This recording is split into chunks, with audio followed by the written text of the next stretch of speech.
أعوذ بالله من الشيطان الرجيم بسم الله الرحمن الرحيم الحمد لله رب العالمين الرحمن الرحيم مالك يوم الدين إياك نعبد وإياك نستعين اهدنا الصراط المستقيم صراط الذين أنعمت عليهم غير المغضوب عليهم ولا الضالين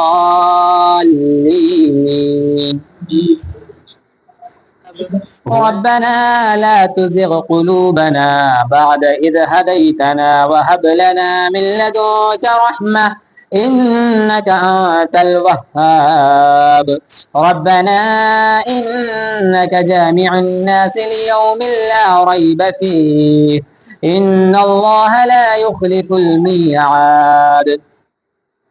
اے رب ہمارے دل ٹیڑھے نہ کر بعد اس کے کہ تو نے ہمیں ہدایت دی اور ہمیں اپنے پاس سے رحمت عطا کر، بے شک تو ہے بڑا دینے والا۔ دعا کرنے کا طریقہ اللہ تبارک و تعالیٰ سکھا رہا ہے کہ بندوں کو دعا کرنی چاہیے ہمیشہ کہ اے اللہ تو نے جو دین اسلام ہمیں دیا ہے اس دین اسلام پر ہی قائم رکھ ہمیں، اور اس سے کبھی بھی میرے دل کو ٹیڑھے نہ کر، یعنی اس کی پیروی کرنے والا ہی بنا دے، کبھی اس کو پیچھے ڈالنے والا نہ بنا۔ اسی کا ذکر ہے، اے رب ہمارے دل ٹیڑھے نہ کر بعد اس کے کہ تو نے ہمیں ہدایت دی۔ جب اے اللہ تو نے ہمیں دین اسلام دے دیا ہے تو اسی پر ہمیں قائم رکھ، ہمارے دل کو ٹیڑھے نہ ہونے دے، اور بے شک تو ہی رحم کرنے والا ہے، رحمت نازل کرنے والا ہے، اور تو بہت ہی زیادہ دینے والا ہے۔ اور آگے فرمایا، اے رب ہمارے بے شک تو سب لوگوں کو جمع کرنے والا ہے اس دن کے لیے جس میں کوئی شک نہیں، یعنی قیامت کے دن۔ بے شک تو سب کو جمع کرنے والا ہے اس دن کے لیے جس میں کوئی شک نہیں، بے شک اللہ کا وعدہ نہیں بدلتا، بے شک اللہ کا وعدہ نہیں بدلتا۔ جب اللہ نے آپ سے وعدہ کر لیا کہ اگر تم نیکی کرو گے تو ہم تمہیں اس کا بدلہ جنت کی شکل میں دیں گے، تو وہ دے گا۔ اللہ نے کہا بے شک اللہ کا وعدہ نہیں بدلتا، اور آپ نے گناہ کر لیا، اللہ نے وعدہ کر لیا کہ جہنم میں تمہیں بھیجیں گے تو بھیجے گا، کیونکہ اللہ وعدے کا پکا اور سچا ہے اور اس کا وعدہ بدلتا نہیں ہے۔ اللہ نے قرآن مجید میں فرمایا تم مجھ سے دعا کرو میں تیری دعا قبول کروں گا، آپ کریے، وہ ہر حال میں قبول کرے گا۔ اللہ نے کہا کہ تم مجھے پکارو میں تمہاری پکار سنوں گا، وہ ہر حال میں سنے گا، کیونکہ اس کا وعدہ ہے، اور اللہ کبھی بھی اپنے وعدے کے خلاف نہیں جاتا۔ اللہ نے کہا کہ مجھ سے مدد مانگو میں تیری مدد ہر حال میں کروں گا، اور کرے گا۔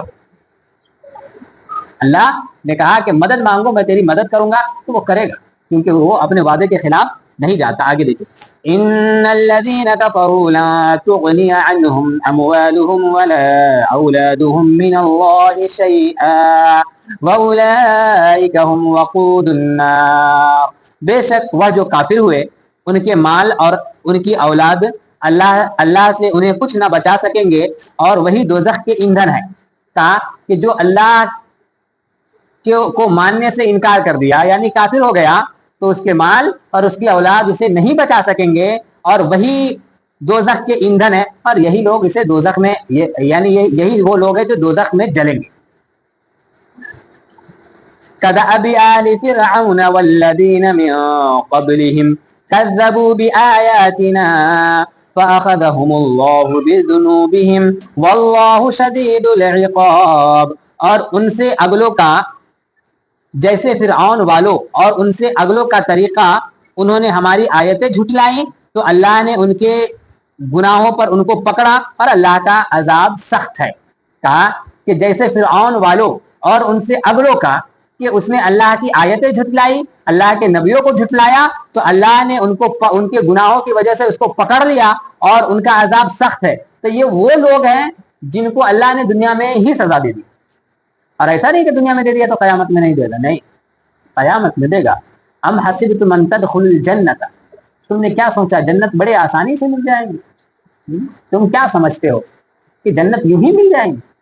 نہیں۔ ومستهم البأساء والضراء، حالانکہ تم پر تو اگلوں جیسی مصیبت آئی ہی نہیں، اور ایسی مصیبت کہ اس کو ہلا کر کے رکھ دیا، اور ان کے انبیاء اور ان کے اولیاء دعا کرنے لگے کہ الہی اس مصیبت کو کم کر دے۔ اور اولیاء اور انبیاء کا ذکر کیوں کیا؟ کہ اولیاء اور انبیاء مصیبت کے دنوں میں دعا نہیں کرتے، ان کی فکر یہی ہوتی ہے کہ جو اللہ کرے گا وہ صحیح ہے. لیکن ایسی پریشانی آئی کہ اللہ کے نبی اور ولی بھی دعا کرنے لگے.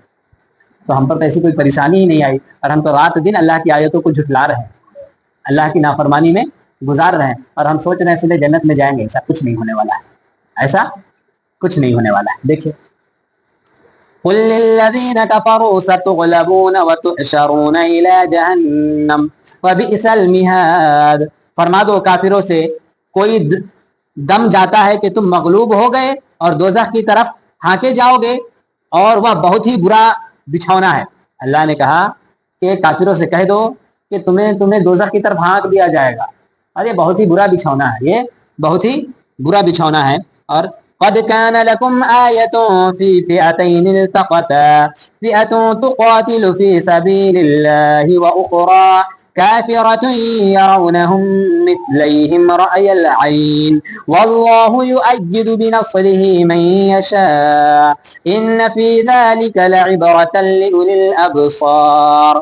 بے شک تمہارے لیے نشانی تھی دو گروہوں میں جو آپس میں بھیڑ پڑے, ایک جتھا اللہ کی راہ میں لڑتا, دوسرا کافر کہ انہیں آنکھوں دیکھا اپنے سے دنا سمجھے, اور اللہ ہی مدد سے زور دیتا ہے جسے چاہتا ہے. بے شک اس میں عقل مندوں کے لیے ضرور دیکھ کر سیکھنا چاہیے. اللہ نے کہا کہ دو گروہ لڑ پڑے, ایک اللہ کے لیے لڑا اور ایک اپنی دنیا کے لیے لڑا. تو جو اللہ کے لیے لڑا اس کے مددگار تو اللہ ہے, لیکن جو دنیا کے لیے لڑا وہ تو دنیا میں بھی مارے گئے اور قیامت میں تو ختم ہی, ان کا بیڑا غرق ہے. اور تو عقل مندوں کو یہ دیکھ کر کے خود سیکھنا اور سمجھنا چاہیے. تو مطلب یہی ہے کہ انسان کو ہمیشہ اللہ سے ڈرتے رہنا چاہیے اور اللہ کی طرف لو لگائے رکھنا چاہیے, اور اس گمان میں کوئی نہ رہے کہ اللہ کی نافرمانی کریں گے اور ہم کو بخش دیا جائے گا. اللہ نے کہا کہ تم سے ہر چیز کا حساب ہوگا تو ہوگا. اٹھنے کے بعد تم نے کیا کیا, سونے تک سب کا حساب ہوگا تو ہوگا. اس میں کوئی دوسری رائے ہے ہی نہیں, کوئی گنجائش نہیں. حساب ہونا ہے تو ہونا ہے, اور اس کے سامنے کھڑا ہونا ہے تو ہونا ہے. ایک ہوتا ہے کہ امتحان جب ہوتا ہے تو پرچہ لیک نہیں ہوتا ہے, سوال چھپا کر رکھا جاتا ہے. لیکن اللہ نے ہمارے لیے کوئی سوال کو چھپا کر کے نہیں رکھا, تمام باتیں ظاہر کر دی کہ نہیں اس ٹائپ کا سوال ہوگا تیرے سے, اور ایسا ایسا ایسا ایسا ہوگا. اور دنیا میں بھیجنے کا مقصد یہی ہے کہ تم امتحان کی تیاری کر لو. لیکن تم اگر امتحان کی تیاری نہیں کرو گے اور تم پڑھو گے نہیں, یعنی کہ اور محنت نہیں کرو گے, یہاں پڑھنے سے مراد یہ ہے کہ تم دین نہیں پڑھو گے, نماز نہیں پڑھو گے, روزہ حج زکات نہیں رکھو گے, اور پھر تم سوچو گے کہ امتحان پاس کر جاؤ, تو دنیا کی امتحان تم پاس نہیں کر سکے تو قیامت یہاں تو کچھ لے دے کر کے چل بھی جاتا ہے. لیکن اللہ نے تو اس کے بارے میں فرما دیا کہ کوئی جان کسی جان کا بدلہ نہ ہو سکے گی, اور کوئی کسی کا مددگار نہ ہوگا, اور کسی کی پیروی نہ سنی جائے گی, کسی کی سفارش قبول نہیں کی جائے گی. ظاہر کر دیا, ختم بات. اللہ سے ڈرتے ہوئے اگر انسان سے کوئی کمی بیشی ہو جائے تو اللہ معاف کر دیتا, لیکن تم اللہ سے ڈرو ہی نہیں. جیسے ایک بندہ ہے کہ انسان نماز وغیرہ پڑھ رہا ہے, اس میں کچھ کمی بیشی آ گئی تو اللہ معاف کر دے گا, لیکن تم پڑھو ہی نہیں. روزہ رکھا کبھی چھوٹ گیا کسی وجہ سے تو چلو اللہ تو رحیم ہے معاف کر دے گا, لیکن تم رکھو ہی نہیں. اللہ نے کہا کہ دین حاصل کرو, تو چلو تھوڑا بہت پڑھا, کچھ پڑھنے کی کوشش کیا, سیکھنے کی کوشش, لیکن تم اس کی طرف دھیان ہی نہیں دو تو پھر بچو گے کیسے. اور یہ آج جمعہ میں حضرت نے یہی تقریر کیا کہ اپنی اولاد کے بارے میں تو پوچھے جائیں گے آپ سے. اولاد اگر آپ کی صحیح نہیں ہوئی تو یہ نہیں ہے کہ آپ کو چھوڑ دیا جائے, حساب دینا پڑے. کیوں, اولاد آپ کے انڈر میں, تو آپ کی ذمہ داری یہ ہے کہ آپ انہیں آپ کی ذمہ داری ہے کہ آپ انہیں نصیحت کریں,